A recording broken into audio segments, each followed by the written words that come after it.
आज वारकरी परिषदेत तुम्ही हजेरी लावली.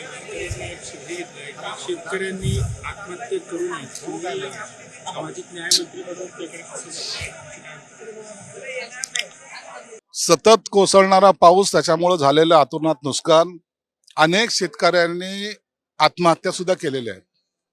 वारकरी संप्रदाय हा फक्त विठ्ठल नामाचा जपच करतो किंवा वारीतच जातो असं नाही, तर वारकरी संप्रदाय हा समाजापर्यंत पोहोचण्याचं काम करतो.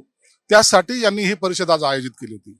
या परिषदेचा हेतू फक्त एक होता की आपल्या वारकऱ्यांना आता समाजाला धीर द्यायचा आहे. समाजात ज्या ठिकाणी असं भीषण घटना घडतात त्या ठिकाणी जाऊन तिथल्या लोकांमध्ये आपल्यातर्फे एक सांत्वना तर आहे, परंतु त्यांना धीर देऊन पुन्हा त्यांच्या पायावर कसं उभं करता येईल यासाठी ही परिषद त्यांनी आयोजित केली होती. मला वाटतं वारकऱ्यांचं म्हणावं तेवढं अभिनंदन केलं तेवढं कमी पडेल. एक त्यांनी खऱ्या अर्थानं समाज प्रबोधनाची एक मोहीम, एक चळवळ त्यांनी सुरू केली. त्याबद्दल त्यांचं अभिनंदन करण्यासाठी त्यांच्याबरोबर सरकार आहे हे सांगण्यासाठी आज आम्ही ते आलो होतो.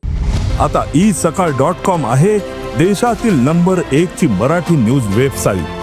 प्रत्येक अपडेटसाठी isakal.com ला नक्की भेट द्या.